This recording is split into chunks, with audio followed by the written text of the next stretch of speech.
Welcome everyone to this interview where I'm super excited to be talking with Trudy Scott. We're going to be talking about nutritional therapy approaches for optimizing sleep. Particularly, we're going to talk about the role of neurotransmitters. We'll talk about the impact of stimulants. We're going to talk also about some of Trudy's recent personal experiences with her own challenges with sleep and the impact of dietary oxalates. So it's going to be a fascinating interview. Trudy is, I always find very impressive in terms of taking some complex ideas and making them accessible and easy to follow. To give you a bit of Trudy's background, food mood expert Trudy Scott is a certified nutritionist who educates anxious individuals about nutritional solutions for anxiety. She is known for her expertise in the use of targeted individual amino acids, nutritional solutions for social anxiety condition called pyroluria, and the harmful effects of benzodiazepines. Trudy is the author of the Anti-Anxiety Food Solution: How the Foods You Eat Can Help You Calm Your Anxious Mind, Improve Your Mood, and End Cravings. She's also the host of the Anxiety Summit, an online educational platform for both consumers and health professionals, and dubbed a bouquet of hope. She also educates health professionals via the Anxiety Nutrition Institute, sharing research and practical how-to steps. So welcome, Trudy. It's a real pleasure to have you back with us again. It's a real pleasure to be here. And as we were just saying before we started, this is a really important topic. And I know for my community of women with anxiety, insomnia is a big thing. So I'm really excited to be here today to talk about some solutions for insomnia that also tie in very closely to helping people with anxiety. Fantastic. So I was actually going to ask you just to say a bit about the people you work with, but you've just perfectly spoken to that. So maybe the next point is, with your community, what do you see as some of the most common causes of sleep issues?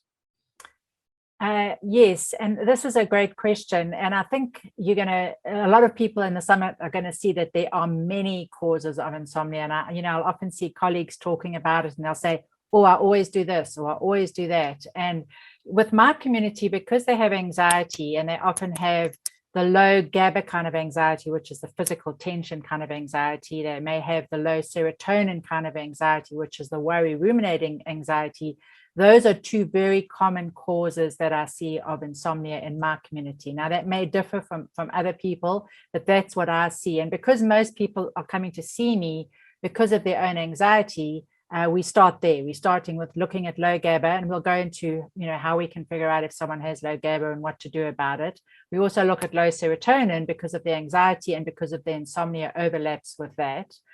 There's also other factors that can trigger anxiety, and that's caffeine, alcohol, sugar, and gluten consumption. And we'll talk a little bit about that and how that can also tie into insomnia as well. And then high cortisol is another very common factor. So firstly, I'm looking at the neurotransmitters, I'm looking at diet, and then I'm looking at high cortisol. So if you've got an adrenal dysfunction, you could have high cortisol at night. That can keep you awake at night, and you can feel amped up and you can feel anxious and even have panic attacks with that high cortisol. And then the final area that I'm going to talk about is not as common as I used to see, but I'm seeing it more and more of an issue after perimenopause in women, and that's dietary oxalate issues. And I'm going to share a case study that actually happened to me. It was a case study, a situation that happened with me, and how I figured out that dietary oxalates, which are these compounds found in certain foods, can actually keep you awake and can have you sort of have this restless leg kind of symptom. But the good news is we'll go through each of these in detail today. And there are solutions for all of the above. And these solutions, as I said at the beginning, they help with the sleep problems, and then they also ease your anxiety. And I feel very passionate about talking about this topic because, my background is in anxiety. I had my own anxiety and panic attacks. So I can really empathize with folks who do feel this kind of tension and fear and anxiety. But also I've had bouts with insomnia, and I'm a hot mess. If I don't get my 8 to 9 hours of sleep a night, I'm just a hot mess. And very recently, I'm actually in South Africa at the moment, visiting family, and I was exposed to a lot of chemicals, and that affected my sleep. And we'll share a little bit about that when we talk about the dietary oxalates. So we can be going along really well. We can be, have addressed low GABA, have addressed serotonin, low serotonin, not be drinking caffeine or alcohol or eating sugar or gluten, not even have high cortisol, and then things can go off the rails. So I think it's good to be aware that these are things that we can address and get results very quickly, but things can shift, and we may need to course correct as we go through trying to figure things out. Fantastic, Trudy. Thank you. There's a lot to get through here, and I'm really pleased you put it together in such a comprehensive way. Should we start with low GABA, and how does one recognize if that's going on for them, and then we can come to some of the things that they can do to bring balance? Yes. So low GABA is typically associated with physical tension, anxiety, and then if you've got the sleep problems, you may lie awake at night feeling very tense. So, my clients will tell me they've got this tension in their shoulders. They might feel it going up into their heads, and feeling just physically tense. They may feel like butterflies in their stomach. So any kind of physical tension. And then if you could be lying awake at night and you just suddenly realize, oh, I'm all tensed up. Why is that? And it could be low GABA. The other thing that we see with low GABA is intrusive thoughts. So just thinking about, something terrible that might happen or has happened or is going to happen, just imagining the worst. And then self-medicating with alcohol. Now, some people may use it in the day just to socialize and fit in, or you may feel like you need it to get to sleep. So if you're feeling like you've got to have a drink at night in order to sleep, that could be low GABA. And we self-medicate with alcohol in order to relax and calm. What we want to do is use an amino acid called GABA, and that will raise your GABA levels, and it can alleviate all of these symptoms. Now, the great thing about using an amino acid like GABA is you get results very quickly. So you can, when I do a trial with someone, we'll rate their symptoms, physical tension, maybe, and they lie awake at night. So maybe they'll say physical tension's a 9 or a 10 out of 10, and they lie awake feeling tense. Maybe it's an 8 out of 10. We'll do a trial of GABA, and they should say, I just feel like I had a glass of wine. So you want the GABA rather than the glass of wine, because that's going to have long-term effects in terms of depleting vitamin B1, in terms of affecting your adrenals as well, and a whole host of other things. That you don't want to use that alcohol. It's not actually getting to the root cause.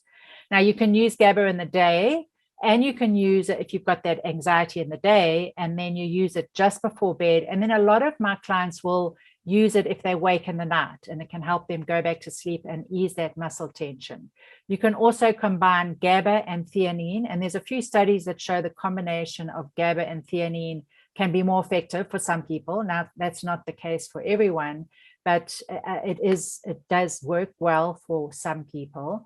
And then I wanted to mention benzodiazepines, because they're often prescribed for folks with anxiety and with insomnia.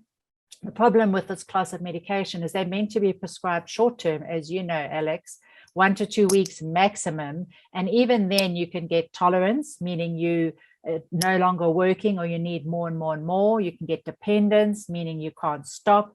And then you can get very, really bad withdrawal symptoms. So if we can figure out that it is low GABA and use GABA to start and not have to resort to a benzodiazepine, that's really important. Now, I do want to just say one thing. If someone is listening and is on a benzodiazepine, and that would be like Ativan or Valium or Xanax, you don't want to just stop cold turkey. You do need to do a very, very slow taper and then work with the prescribing physician. I think what's really interesting about GABA as well, and you touched on it briefly, Trudy, is that it's a very instant effect, which is also really helpful for people in identifying if it is something that's important for them. Not GABA's important if it is something that's out of balance for them. Yes, and that's what's great, because you get those quick results. Now, there may be other underlying factors. Firstly, why is your GABA low? So we're using GABA to get those quick results. Then we need to dig deeper. We need to look at diet. We need to look at stress levels. We need to look at environmental toxins. Is that affecting your GABA levels? We know fluoride can affect your GABA levels. We know pesticides and insecticides can lower your GABA level. So we've got to look at all of that, lifestyle factors, but at least you're getting those quick results. And it's amazing because you have hope right away, and now you can sleep, and now you can sort of deal with everything else that you've got to deal with. I wanted to mention Ambien as well, because that's a common one that you're probably familiar with too, Alex, and that is, it's a medication that's similar to benzodiazepines. It's considered a short-acting hypnotic drug, and the research and the documentation says it has similar effects to benzodiazepines, but they think because it's slightly different, they feel that it doesn't cause this dependence issue that we do see with benzodiazepines. Unfortunately, clinically, we see that it can cause problems. So there's a few case studies where they talk about abuse, dependence, and then also sudden withdrawal of Ambien can cause seizures. So it is very unique to each person. Some people don't have issues, others do. So just being aware that some of these medications that are commonly prescribed do have these issues. And I just want to really amplify what you're saying. Obviously, it goes without saying, as you said, that people need to seek medical advice, and this is not meant as any kind of recommendation in that sense. But just anecdotally, I'll add that certainly have seen some very troubling examples of people having withdrawal issues from benzodiazepines and a very, very difficult time doing that. So certainly, as we would always say, it's important to look for underlying issues, but also to avoid things where you're trying to put in place a solution, but actually it ends up causing a bigger problem as a result. Absolutely. Should we come on to low serotonin next, Trudy? Yes, so this is different from low GABA, which is the physical tension, in that with low serotonin, it's more in the head. It's worry, it's ruminating. You may lie in bed reprocessing a discussion you had with someone at work or with a friend or a colleague, and thinking, should I have said this, or should I have said that, or did I say the wrong thing? So you can't switch that busy mind off. You can also have fears and phobias with low serotonin, PMS. So the anxiety and these worry thoughts and reprocessing could be worse just before your period or during your period. And then sleep can also get worse at that time. If you're in perimenopause, that can be, if you've got a lot of fluctuations, and even in menopause, that can be made worse if you've got hormonal imbalances. The other things that we see with low serotonin is the afternoon and evening cravings. So with each of the neurotransmitter imbalances, we've got a cravings aspect. As I said, with the GABA, it's usually alcohol in order to relax. With low serotonin, we may use carbs to relax in the evening. We may feel like we've just got to have some chocolate in the evening. We also have depression, negative self-talk, lack of confidence. So rage, anger issues, those are all signs of low serotonin. So obviously the main thing is I've got insomnia, I can't sleep. Have I got these other symptoms as well? That's a clue that maybe we need to be looking at low serotonin. And again, there's amino acids that work really, really well and to raise serotonin levels, and they work quickly as well. And when we say quickly, you mentioned that earlier, Alex, when we were talking about how quickly we get results. You can see a difference within 5 to 10 minutes. You can notice something. So again, I would have someone rate their symptoms on how they're feeling. I can't stop worrying, and I'm not sleeping. I just think about things the whole night. My mind won't switch off. Rate those on a scale of 1 to 10, and maybe someone will say 8 out of 10. We do a trial of either tryptophan or 5-HTP, and I'll talk in a second about when to use one versus the other. But within 5 minutes of doing that trial, you should be able to say, oh, I'm not even thinking about what I was worrying about. I'm feeling a little bit more positive. Wow, I feel like, yes, I think this might work. This might be a solution for my sleep problem, and you feel more confident and you feel more optimistic.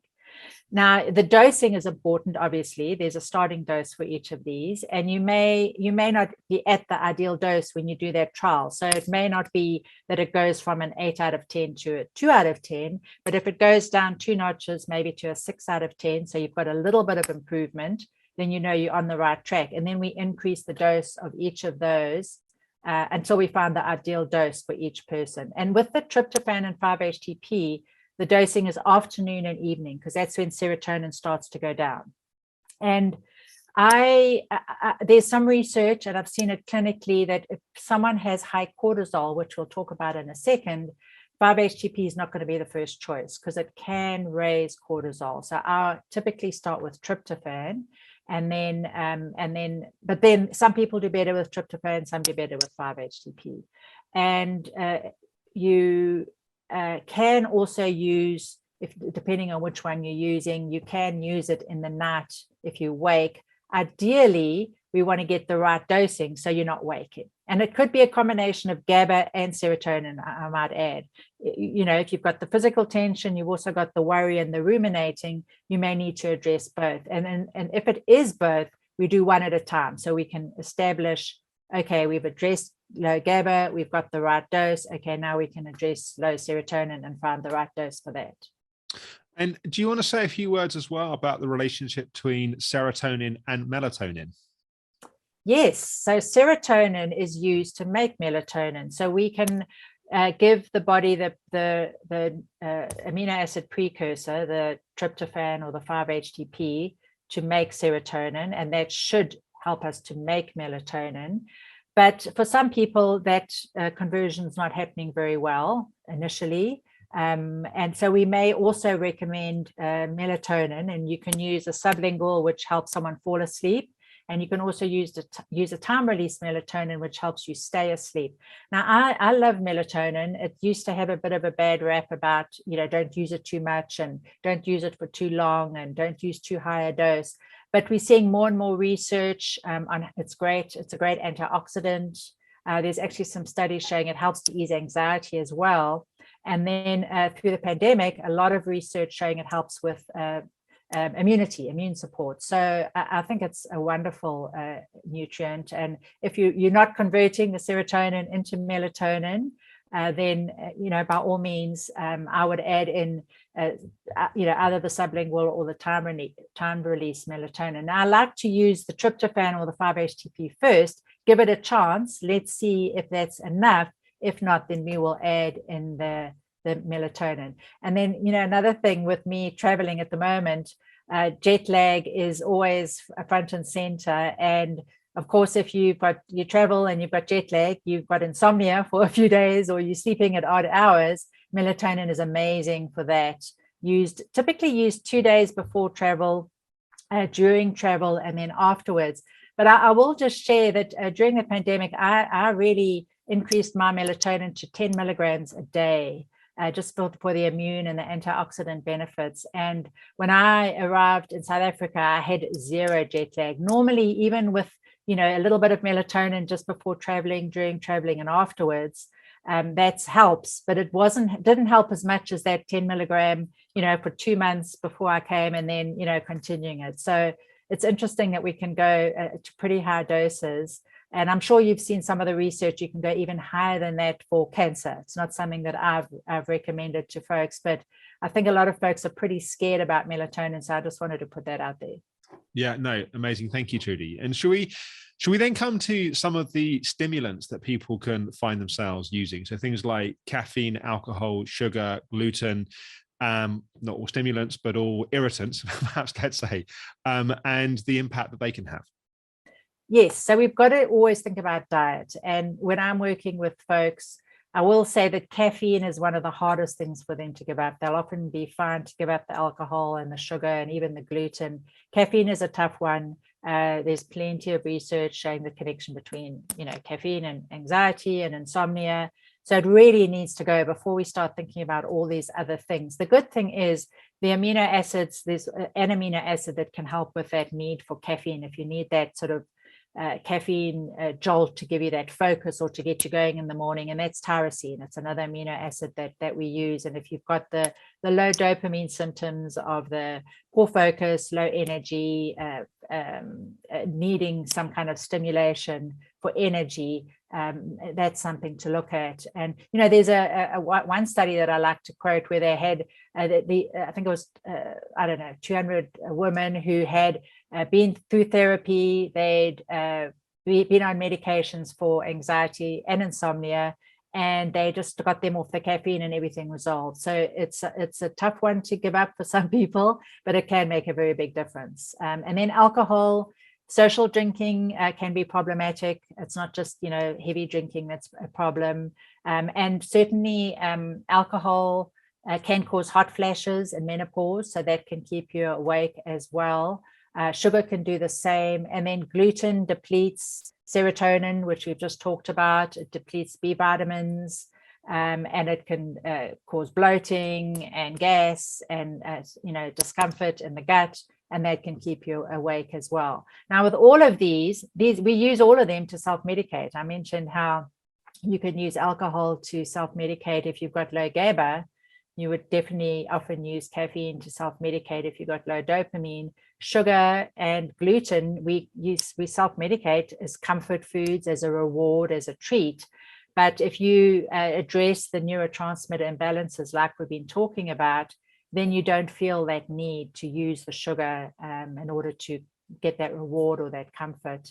And then it's easy to quit, because it's all good and well saying you need to get rid of these foods, but if they are something that you're using because you've got a brain chemical imbalance, it's really hard to quit. So the amino acids that we've talked about up till now are very helpful. There's another one, DPA, which helps boost endorphins, which really helps when you've got that sort of desire to eat as your reward, and it can completely eliminate that need. And then the downstream effect is that you're going to sleep a lot better.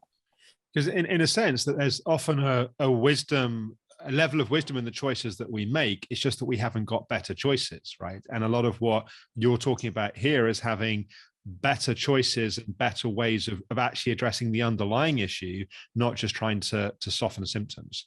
Right. And with caffeine, when you, as well as addressing those underlying issues, which is the brain chemical imbalances, it's helpful to find an alternative. There's wonderful herbal teas coming from South Africa. Rooibos tea or red bush tea is actually been shown to help with blood sugar stability. It's a good antioxidant. It's got a lot of the same benefits that we see with green tea without the caffeine. So adding something like that in, or using other herbal teas like licorice tea or lemon ginger tea. I'm just drinking some lemon ginger tea at the moment. So finding some alternatives. There's also some very nice chicory type caffeine, coffee alternatives. So just finding something else that may work. And then if you go and socialize and you're worried about everyone else is drinking and you're not drinking, you can make something that looks like a nice alcoholic beverage and feel like you fit in. Hopefully set an example for some other people who may not be aware that, what it's doing to their bodies. I'll usually have a nice wine glass with some kombucha in it. And, you fit right in, and then you sort of tell people what you're doing and why you're doing it, and they're intrigued. So yeah, definitely there's a lot that we can do. Fantastic. And Trudy, you mentioned a little bit earlier about the impact of high cortisol. So let's explore that a bit more now.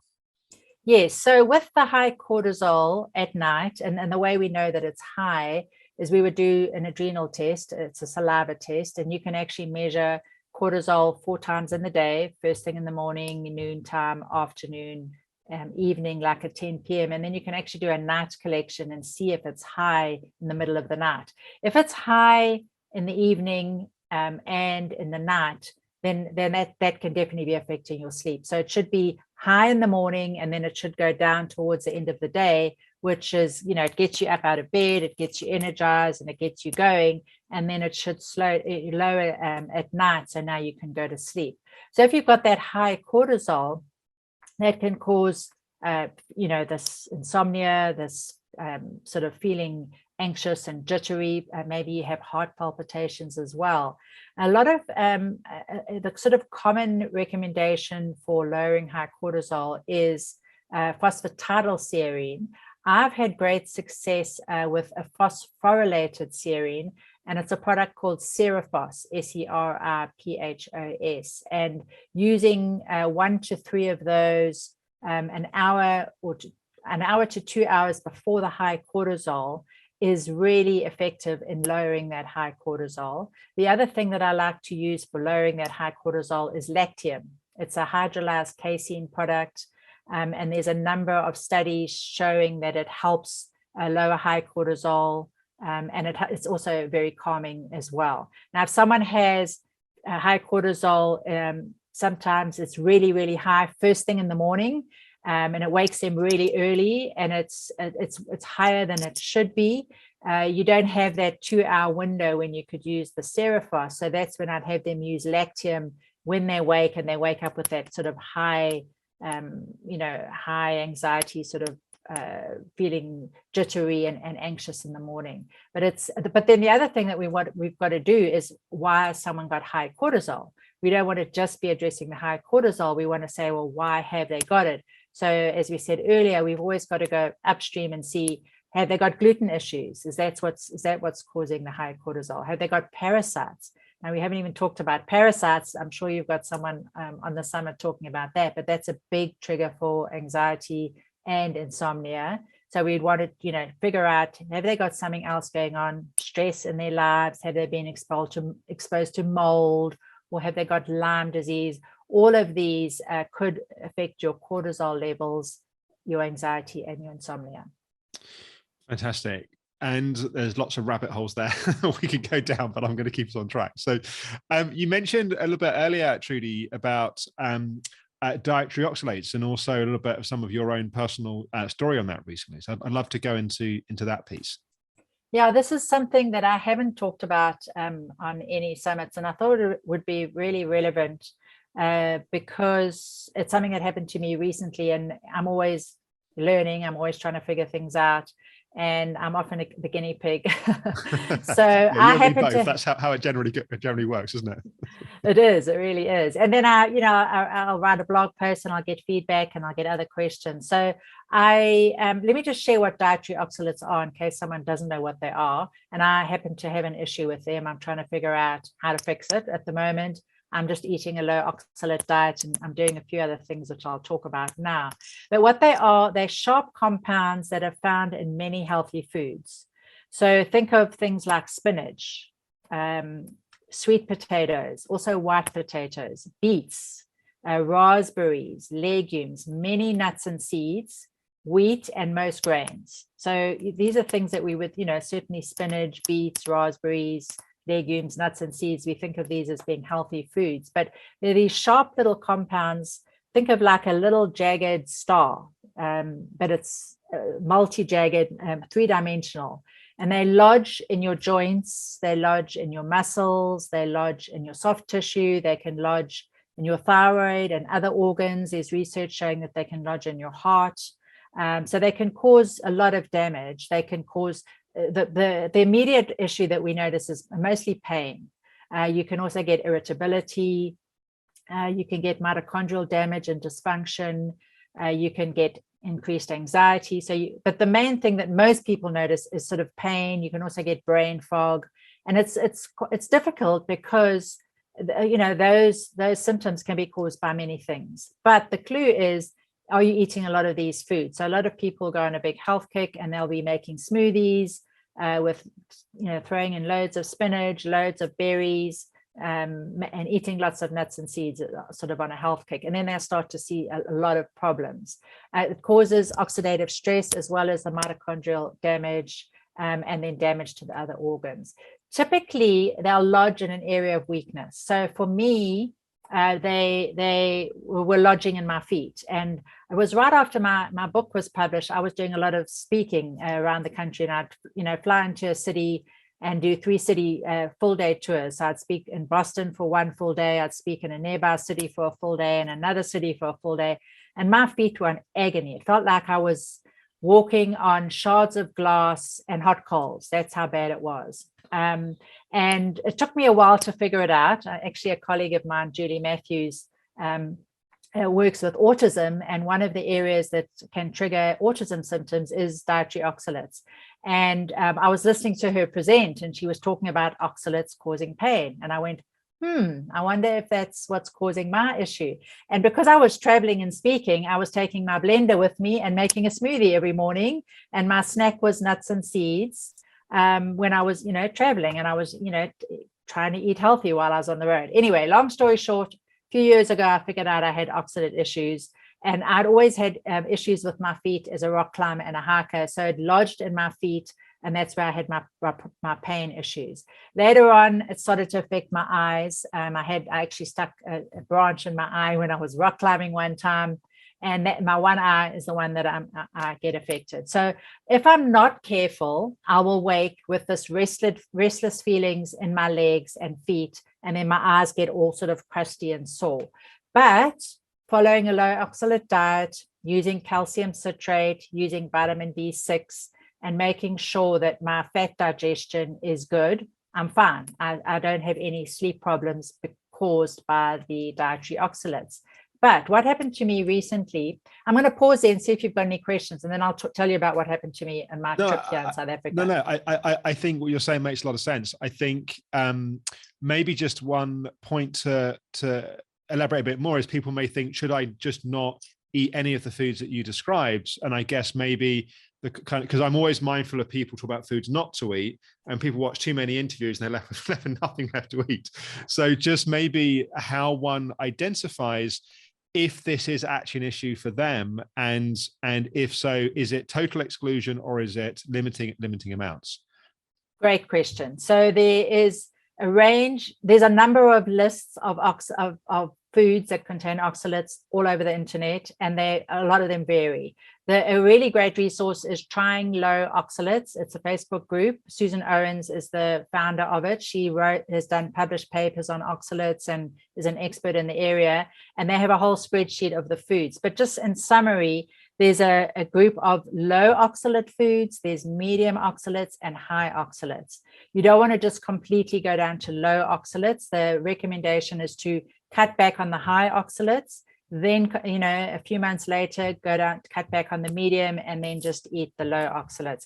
There's another website called lowoxalate.info. It's also Susan Owens' website. It's a very scaled down list of the foods. That would be a good place to start and look and just say, do I have these weird symptoms? Am I eating all these foods? It's something to think about. There is a consideration. If you go too quickly, they have what you call dumping, where all the stored oxalates can can start coming out and causing issues. So it's a good idea to go slow. So, I agree with you. A lot of people are on limited diets and they suddenly hear this and think, oh my gosh. But if it is causing problems, it's definitely worth looking into. And it sounds like quite specific and obvious symptoms which are triggered here, right? So maybe you just want to say a few words. You described it from your experience, but perhaps in a more generic way, what would be some of the clues that this is an issue for someone? Well, pain is the biggest thing. So it could be foot pain, it could be leg pain, it could be joint pain. You might think, I'm getting arthritis. Vulvodynia is commonly caused by dietary oxalates. So it's mainly, I would say, the pain, but then you get the other things that go with it. So the pain might be keeping you awake. You can also get the brain fog and the irritability and the anxiety. But it's, a lot of people just think, what is going on with me? Why am I having so many issues? And then they realize that it's oxalate. So it's tricky, but the good thing is that you do see results pretty quickly once you start to remove it. I've had stories of people saying, I'm using a cane now, or I'm needing to use a wheelchair, and they can get out of a wheelchair or stop using a cane because of reducing the oxalates. The other thing that I wanted to mention is during the pandemic, a lot of people were taking really high doses of vitamin C, and vitamin C can convert to oxalates. So a lot of people, really increased their vitamin C to really high doses and had all sorts of problems.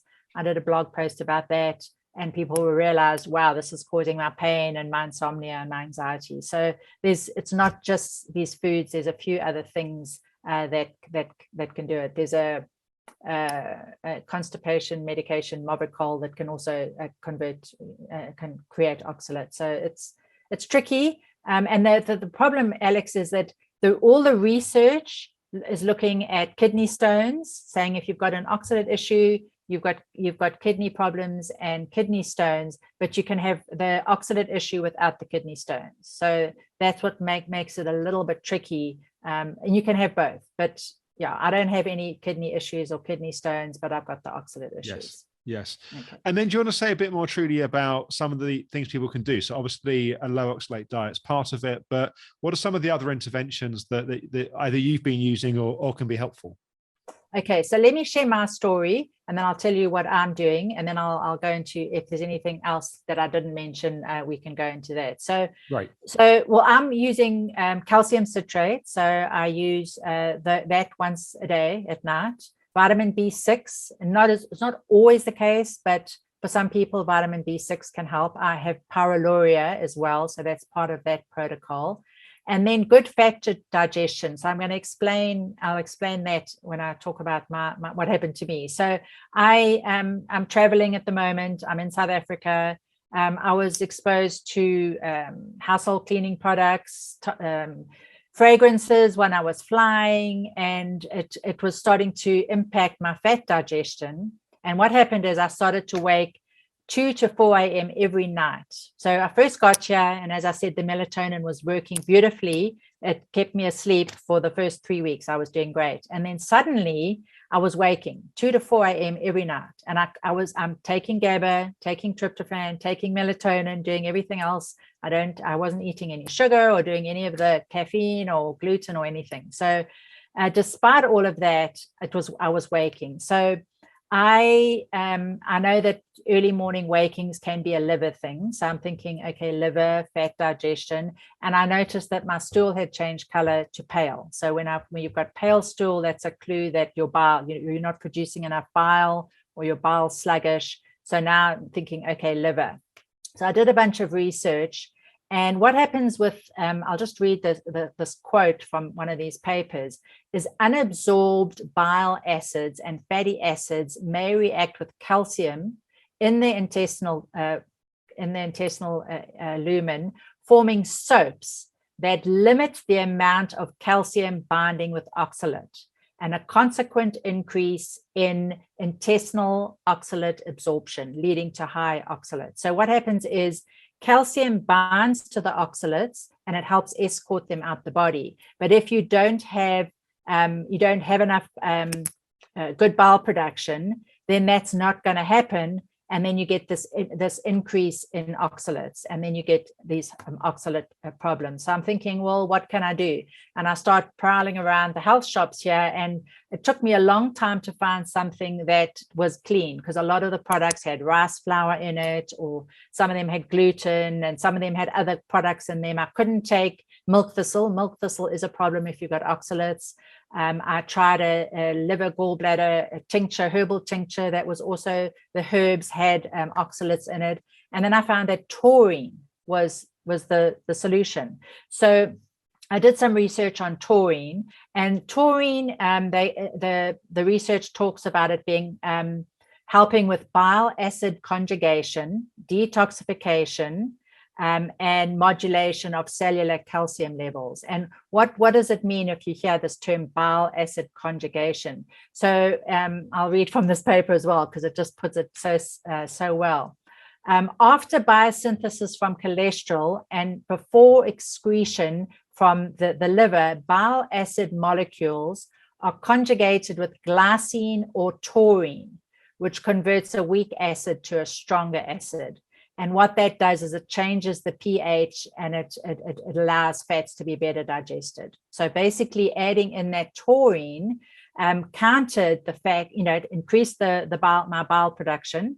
It allowed my fat to be digested, which stopped the oxalate, being absorbed from the diet, because I didn't have that good fat digestion. And the other interesting thing, Alex, is that taurine works on GABA receptors, and it has a synergistic effect with GABA. So I think that played a role for me too. And within the first day, I took 500 milligrams of the taurine. The next day, I took 500 milligrams twice, and I did it between meals.